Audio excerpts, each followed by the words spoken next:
Bismillahirrahmanirrahim. Assalamualaikum warahmatullahi wabarakatuh. Apa kabar teman-teman semuanya? Semoga teman-teman dalam kondisi sehat, tak kurang suatu apapun, dan juga masih tetap semangat di semester baru ini, di awal-awal pertemuan mungkin ya, ketemu dengan saya, Bu Ita Apriliani, di mata kuliah metodologi keperawatan. Kali ini kita akan membahas tentang interpretasi, analisa data, tipe diagnosa, dan penyusunan diagnosa keperawatan.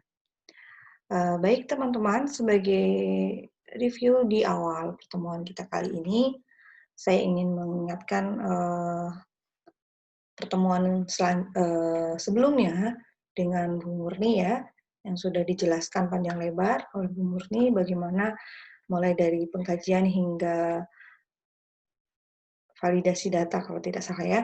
Nah, untuk itu saya akan melanjutkan materi yang sudah disampaikan. Baik. Sebagai gambaran awal untuk proses validasi hingga diagnosa adalah dimulai dari bagaimana perawat melakukan validasi data, pengelompokan data, baru kemudian perawat melakukan interpretasi data.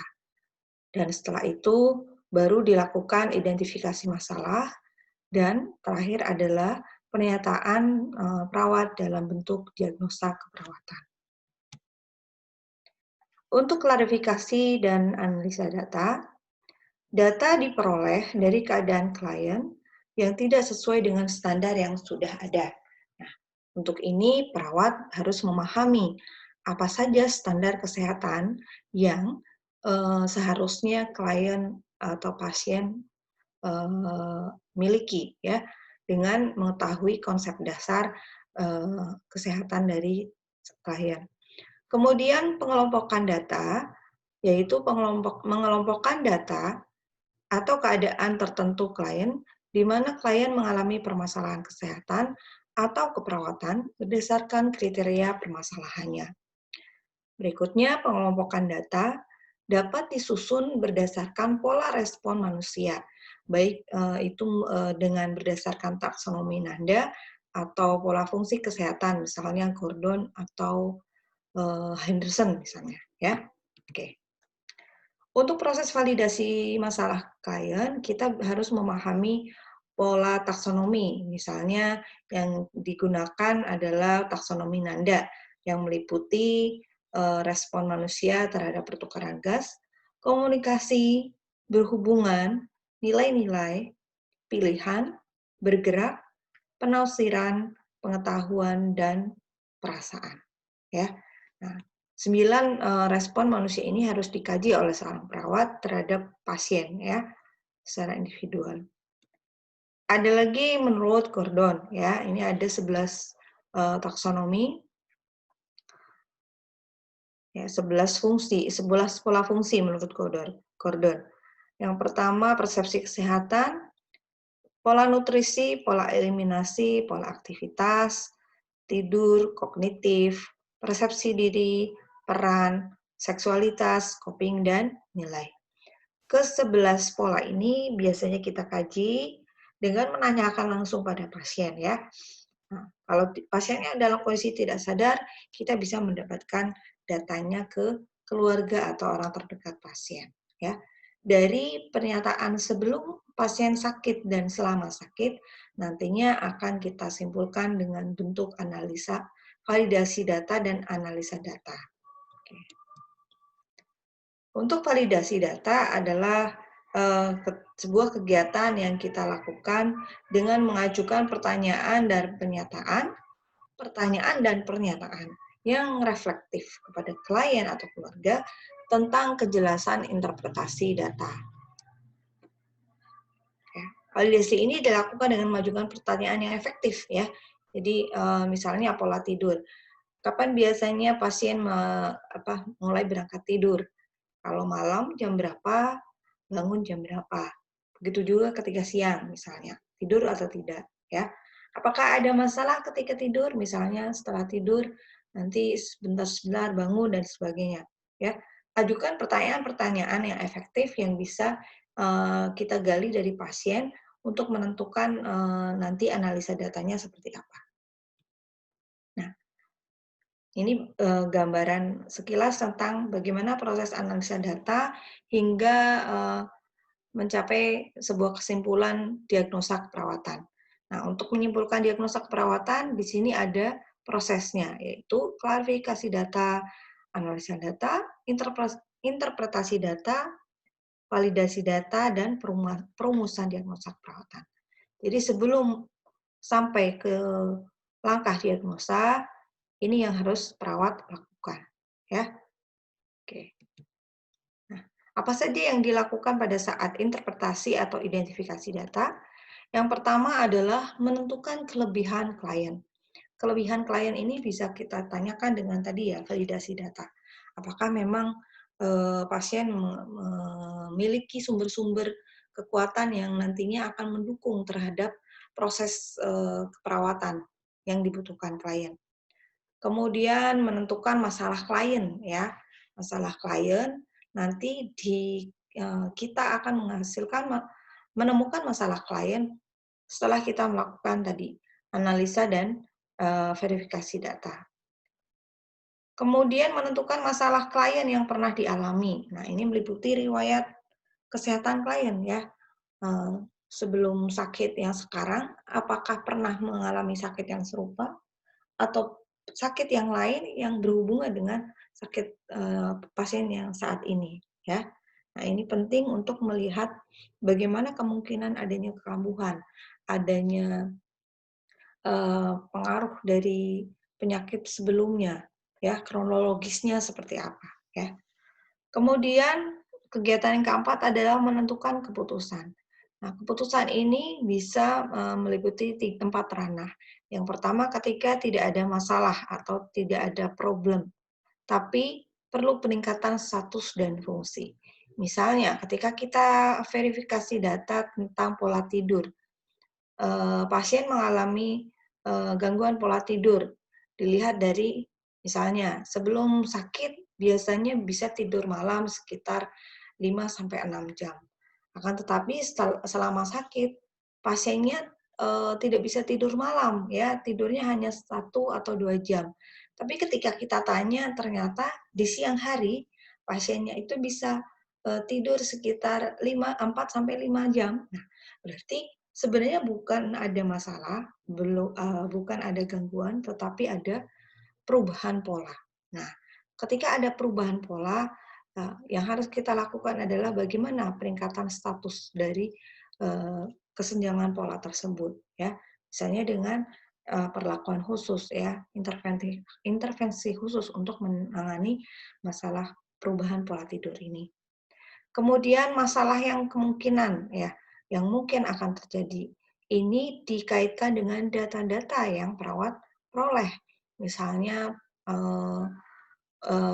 potensial infeksi gitu ya, resiko terjadinya infeksi dengan data-data misalnya pasiennya demam ya, pasiennya demam dan misalnya ada nyeri dan sebagainya, peradangan dan sebagainya. Dibuktikan dengan hasil lab, leukositnya meningkat, nah misalnya. Nah, ini berarti ada resiko untuk terjadinya masalah kesehatan. Selanjutnya masalah aktual. Untuk masalah aktual ini adalah masalah yang sudah terjadi. Jadi data-data yang mengarah pada masalah aktual, masalah yang sekarang sudah terjadi pada klien, berarti itu yang kita masukkan ke dalam masalah aktual. Misalnya hipertermi dibuktikan dengan peningkatan suhu, ya. Nah, itu kita harus validasi dengan suhu data dari suhu tubuh pasien, misalnya.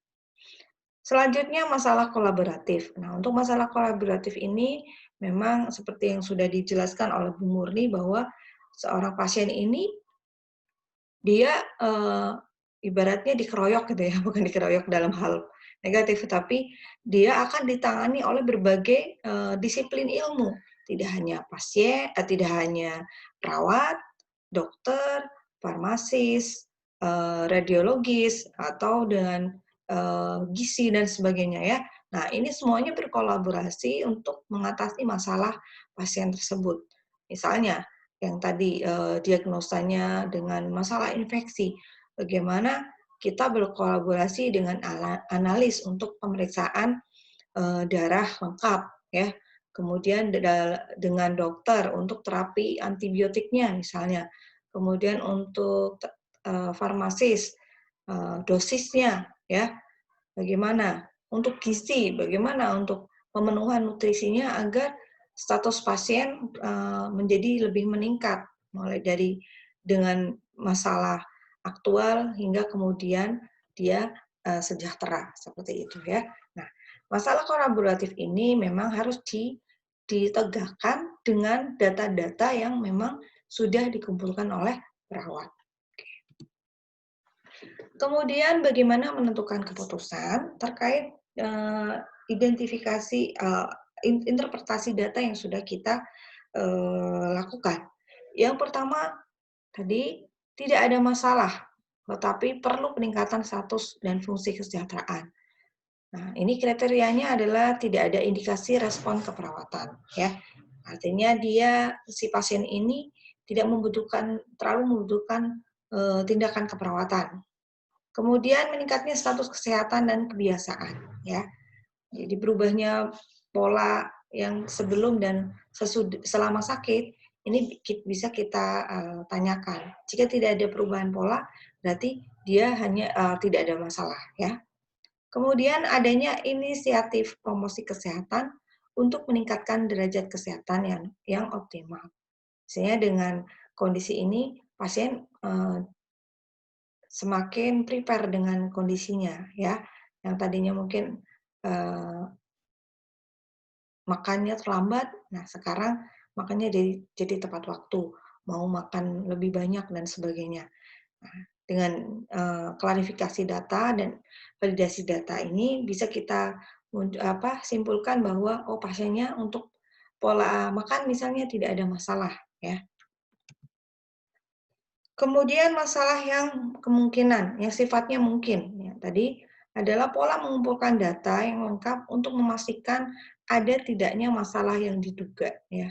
Diduga itu dengan kata lain, ketika menentukan masalah yang mungkin terjadi pada pasien, seorang perawat memang harus banyak pengetahuan tentang penyakit dan juga kondisi-kondisi yang memungkinkan, ya.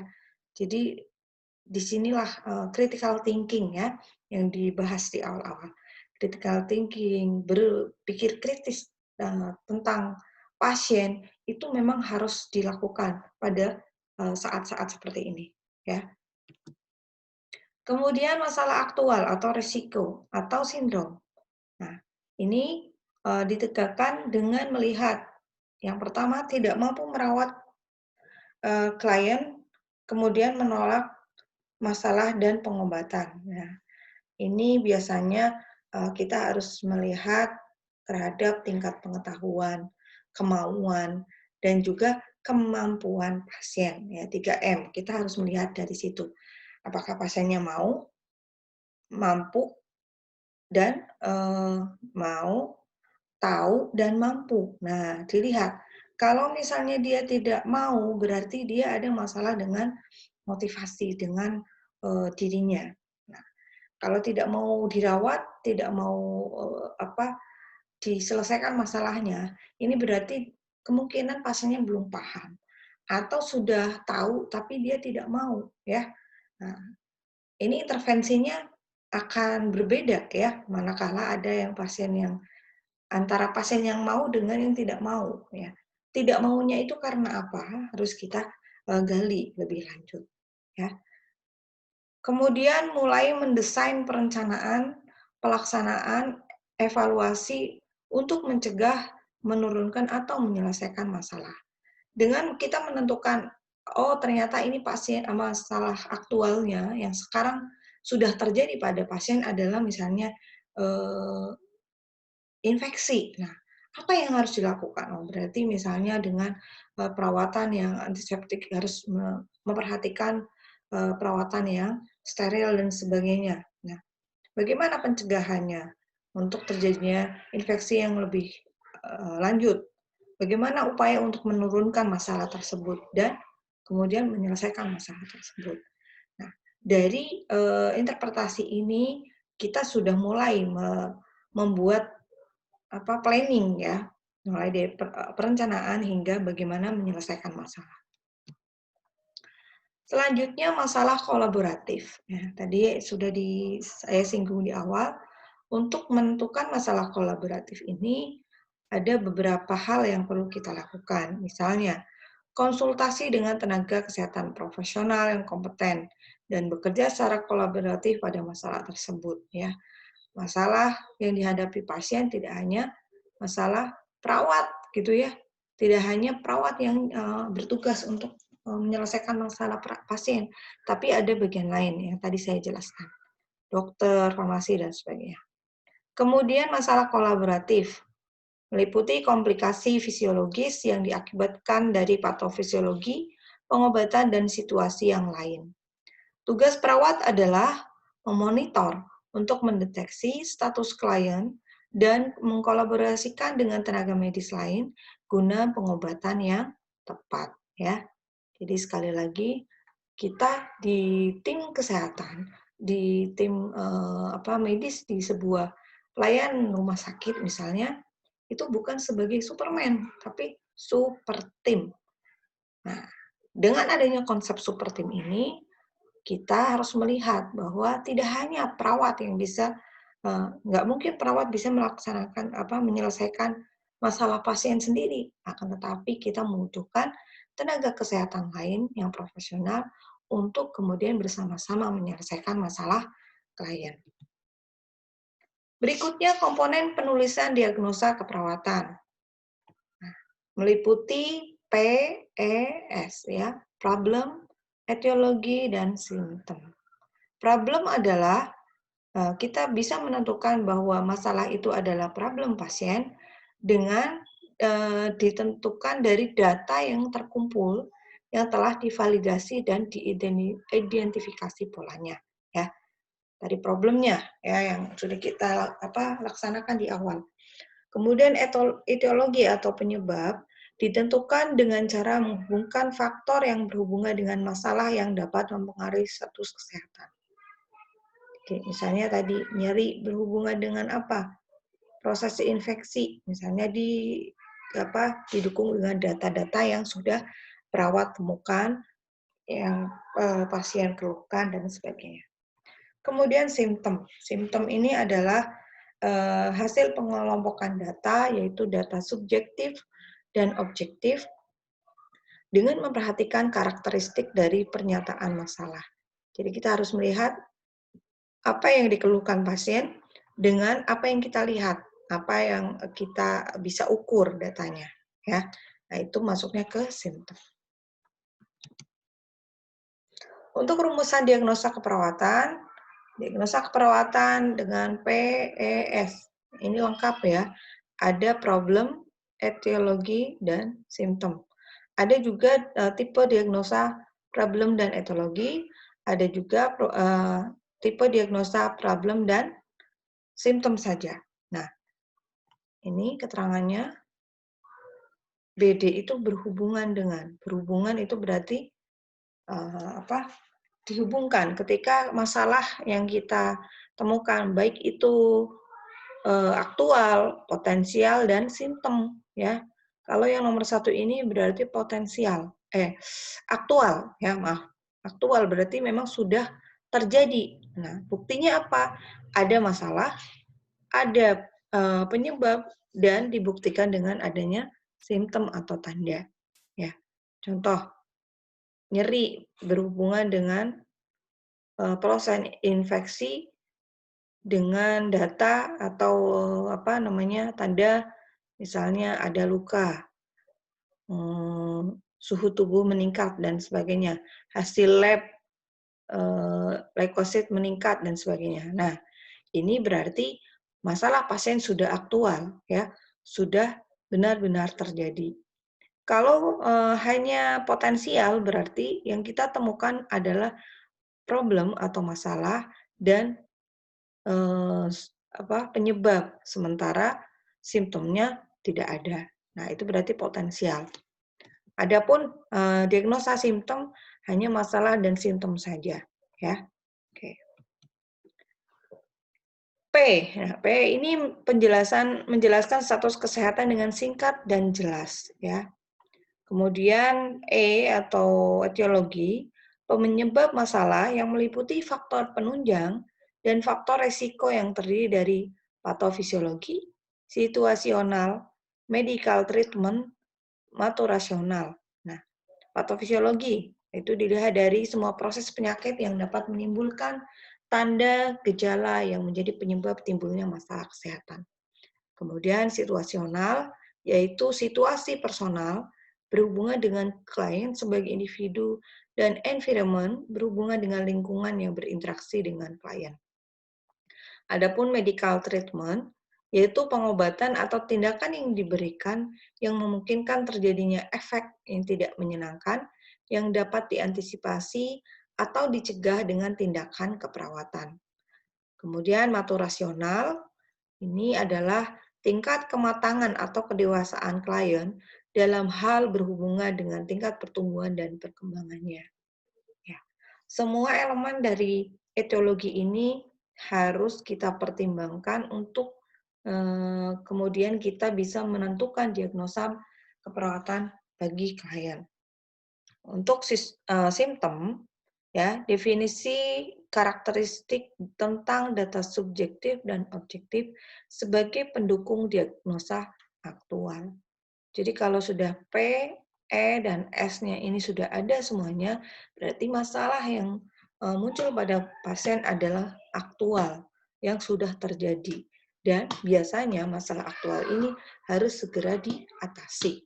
Artinya, ketika masalah pasien ini sudah aktual, berarti tindakan-tindakan perawatan yang dilakukan itu harus disegerakan dan diprioritaskan untuk mengatasi masalah aktual pasien.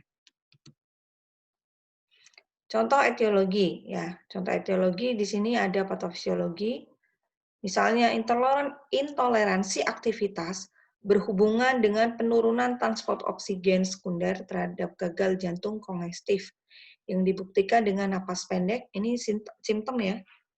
Nah, simptomnya ini napas pendek, frekuensi napas meningkat, nadi lemah, tekanan tensi diastolik meningkat 15 mg Hg, pucat, sianosis, dan kelemahan. Nah, ini patofisiologi. Kemudian situasinya. Kalau situasi misalnya, intoleransi aktivitas berhubungan dengan peningkatan kebutuhan metabolik sekunder terhadap stres berat dan hambatan lingkungan. Kemudian contoh diagnosa yang etiologinya berhubungan dengan medical treatment. Intoleransi aktivitas berhubungan dengan penurunan transport oksigen sekunder terhadap tirah baring lama, ya. Karena tirah baringnya lama, dia mengalami intoleransi aktivitas, dia tidak bisa bergerak dan sebagainya misalnya. Nah, buktinya di sini ya, dengan tanda-tanda yang didapatkan. Kemudian jenis etiologi yang dilihat dari maturasional, tingkat perkembangan klien. Misalnya, seorang klien didiagnosa intoleransi aktivitas berhubungan dengan penurunan kekuatan atau fleksibilitas otot, defisit sensori, dan akibat usia lanjut. Ya, jadi dia tidak bergerak karena usianya sudah lanjut. Berarti ada penurunan fungsi dan sebagainya. Nah, ini masuknya ke diagnosa maturasional yang berhubungan dengan maturasional. Sekarang kita bahas tentang kategori diagnosa keperawatan. Ada diagnosa keperawatan aktual, tadi ya sudah disinggung di awal. Diagnosa aktual adalah menjelaskan masalah kesehatan yang nyata atau saat ini sesuai data klinik yang ditemukan. Syarat diagnosa aktual adalah adanya unsur problem, etiologi, dan simptom. Contohnya ini ya, kekurangan volume cairan tubuh berhubungan dengan kehilangan cairan secara abnormal. Ditandai dengan nyeri abdomen, bising usus meningkat, dan feses cair. Kemudian diagnosa resiko. Nah, resiko ini dilihatnya dari P dan S. Ya. Problem dan etiologi. Ya, contohnya, resiko gangguan integritas kulit berhubungan dengan diare yang terus-menerus. Ya. Nah, ini resiko. Kemudian diagnosa kemungkinan, menjelaskan bahwa perlu adanya data tambahan untuk memastikan masalah keperawatan. Jadi untuk diagnosa kemungkinan ini biasanya belum ditemukan data penunjang, ya, sehingga perawat hanya menyimpulkan sebagai masalah kemungkinan, ya, mungkin atau resiko. Masalah dan faktor pendukung belum ada, tapi sudah ada faktor yang dapat menimbulkan masalah, ya. Nah, untuk itu pengetahuan perawat memang harus luas, ya, untuk menentukan diagnosa keperawatan ini. Syaratnya adalah unsur P dan faktor pemungkin menimbulkan masalah, tetapi belum terjadi. Jadi memang belum sampai terjadi masalah karena ini belum adanya tanda, belum adanya faktor lain yang kemudian bisa digunakan untuk menegakkan diagnosa tersebut. Contoh, kemungkinan gangguan konsep diri, harga diri rendah, atau terisolasi berhubungan dengan adanya diare. Ya, kok bisa diare menyebabkan konsep diri rendah, harga diri rendah? Nah, ini kan masih mungkin saja gitu ya. Artinya belum didukung oleh data-data lainnya. Selanjutnya untuk sindrom. Diagnosa sindrom ini adalah diagnosa keperawatan yang terdiri dari sekelompok diagnostik keperawatan aktual atau risiko tinggi yang digunakan akan tampak karena suatu kejadian atau situasi tertentu. Syaratnya adalah adanya P, ya, ada problem, ya, kurang perawatan diri. Jadi bunyi diagnosanya hanya seperti ini, ya. Kurang perawatan diri, makan, misalnya karena dia tidak mau makan atau tidak bisa memenuhi kebutuhan makannya sendiri, ya, berpakaian, toileting, berhias, dan sebagainya. Selanjutnya diagnosa wellness atau sejahtera. Ini meliputi keputusan klinik tentang keadaan individu, keluarga, dan atau masyarakat dalam transisi dari tingkat sejahtera tertentu ke tingkat sejahtera yang lebih tinggi. Syaratnya adalah sesuatu yang menyenangkan pada tingkat kesejahteraan yang lebih tinggi. Adanya status dan fungsi yang efektif, tidak ada unsur faktor yang berhubungan, dan etiologi tidak ada. Ya, jadi misalnya bunyi diagnosa wellness adalah potensi terhadap peningkatan peran menjadi orang tua. Oke, ya. Ini kita lihat dari kondisi individu, keluarga, dan masyarakat. Dari tingkat sejahtera ke tingkat sejahtera yang lebih tinggi. Nah, ini syaratnya untuk diagnosa wellness. Ini jarang ditentukan di perawatan, ya, karena biasanya pasien yang masuk ke rumah sakit biasanya sudah dengan problem, ya, dengan masalah kesehatan. Kemudian ada yang masalah kolaboratif. Masalah kolaboratif ini bisa dilihat dari komplikasi fisiologi yang diakibatkan oleh patofisiologi berhubungan dengan pengobatan dan situasi yang lain.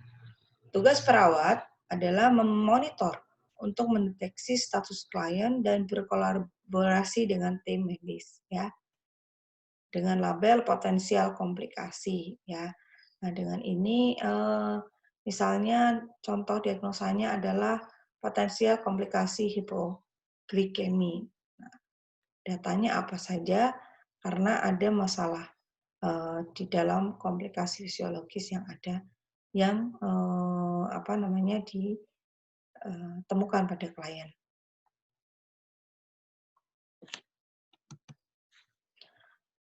Selanjutnya, untuk menentukan diagnosa keperawatan, ada beberapa syarat yang harus kita lihat, ya, sebagai bentuk analisa kita terhadap data-data yang sudah kita temukan, apakah memang sudah layak dibuat sebagai diagnosa keperawatan atau belum.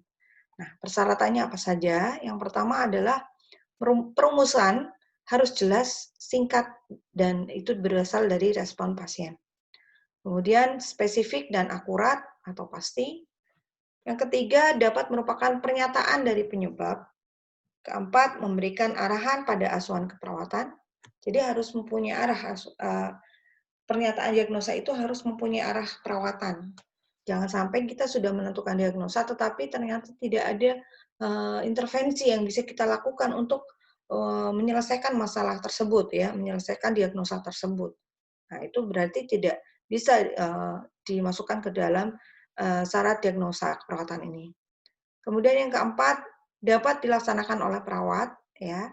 Artinya diagnosa keperawatan itu memang kita sudah mengukur dengan kapasitas kita sebagai perawat. Oh ya, ada bidang kita, ada tugas kita untuk bisa menyelesaikan masalah yang kita temukan tersebut, ya. Ya, jadi dapat dilaksanakan oleh perawat. Kemudian yang keenam, mencerminkan keadaan kesehatan pasien, ya. Jadi bukan ngarang, ya, nggak bisa ngarang karena memang untuk menentukan diagnosa keperawatan semuanya itu berdasarkan data, berdasarkan analisa dan validasi data yang kita lakukan. Nah, selanjutnya ada hal-hal yang harus diperhatikan dalam menentukan diagnosa keperawatan. Yang pertama, berorientasi pada pasien, keluarga, dan masyarakat. Ini kaitannya dengan data-data penunjang, ya. Nah, kita bisa menentukan itu diagnosa keperawatan pastinya karena ada hal-hal yang kita temukan pada pasien, keluarga, dan masyarakat. Dan ini biasanya berorientasi, ya, berorientasi kepada pasien. Orientasinya sembuh, ya. Ketika pasien ini sembuh, nanti keluarganya bagaimana, nanti masyarakatnya bagaimana, gitu ya. Nah, ini hal-hal yang harus diperhatikan sehingga kita juga sebagai perawat tidak gegabah untuk menentukan diagnosa keperawatan. Kemudian yang kedua, bersifat aktual, resiko, kemungkinan wellness syndrome, dan masalah kolaboratif, yang tadi sudah dijelaskan. Kemudian yang ketiga, dapat diatasi dengan intervensi keperawatan. Yang keempat, menyatakan masalah kesehatan individu, keluarga, dan masyarakat, serta faktor-faktor yang penyebab timbulnya masalah tersebut. Ya, ini yang harus diperhatikan. Selanjutnya tipe diagnosa, ada diagnosa aktual, resiko, ya, yaitu masalah diagnosa yang rentan bisa muncul, bisa tidak, ya, diantisipasi oleh tenaga kesehatan. Kemudian diagnosa keperawatan yang kemungkinan atau possible nursing diagnosis, yaitu diagnosa yang diduga masih memerlukan data tambahan. Nah, untuk ini Nanda tidak mengeluarkan diagnosa keperawatan untuk jenis yang ini, ya. Kemungkinan ini kalau Nanda nggak ada. Kemudian untuk wellness, ya, diagnosa keperawatan sejahtera.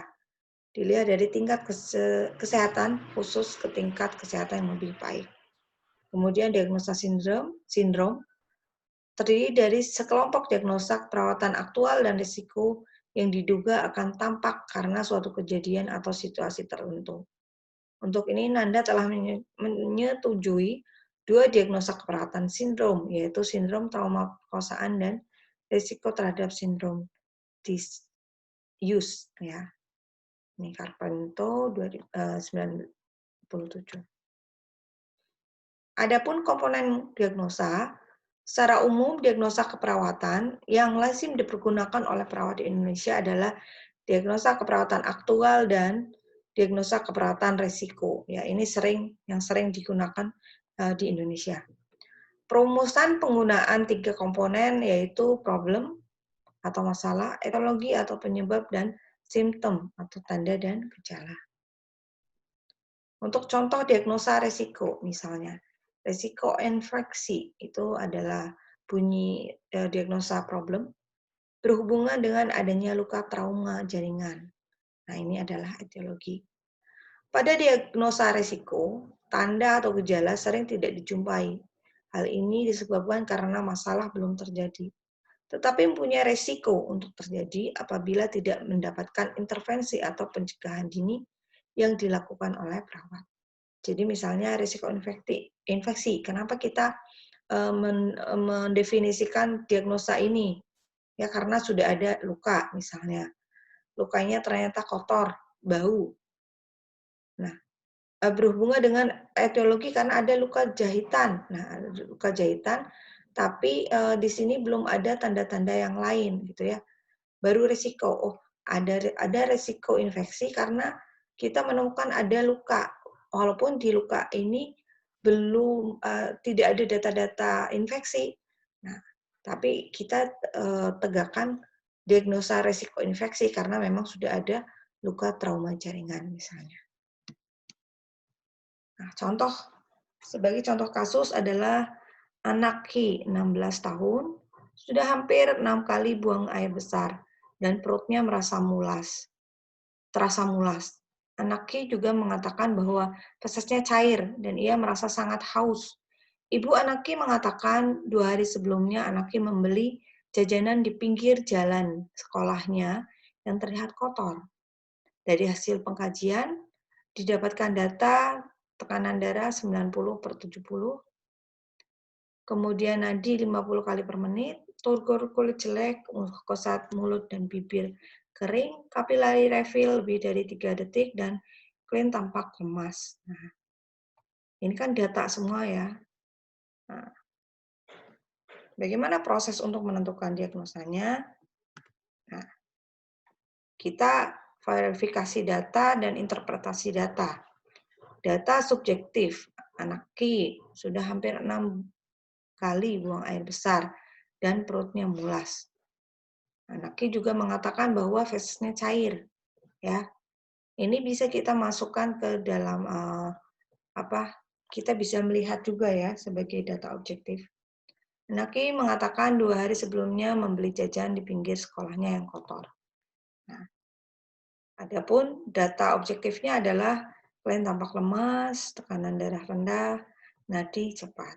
Nah, etiologinya adalah kita dari data-data ini kita menyimpulkan bahwa penyebabnya adalah proses infeksi dikaitkan dengan makanan jajan kotor ini ya dari data ini. Nah, baru kemudian kita tentukan diagnosa berhubungan dengan proses infeksi. Apa saja yang harus dilengkapi dengan proses ini, ya?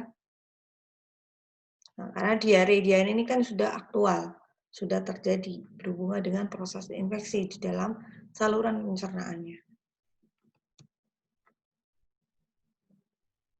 Nah, itu diagnosa keperawatan. Nah, bagaimana dengan diagnosa yang lain? Ya. Nah, ini bisa kita tambahkan untuk menentukan diagnosa yang lain, gangguan nutrisi kurang dari kebutuhan tubuh. Dilihat dari tanda-tanda yang kita dapatkan tadi, ya. Misalnya ada pasien mengeluh mual. Nah, didukung dengan konjungtiva anemis, porsi makan setengah dan sebagainya. Ya. Etiologinya kita bisa lihat ada obat yang diberikan, kemudian peningkatan asam lambung sampai kemudian muncul mual. Itu sebagai tanda.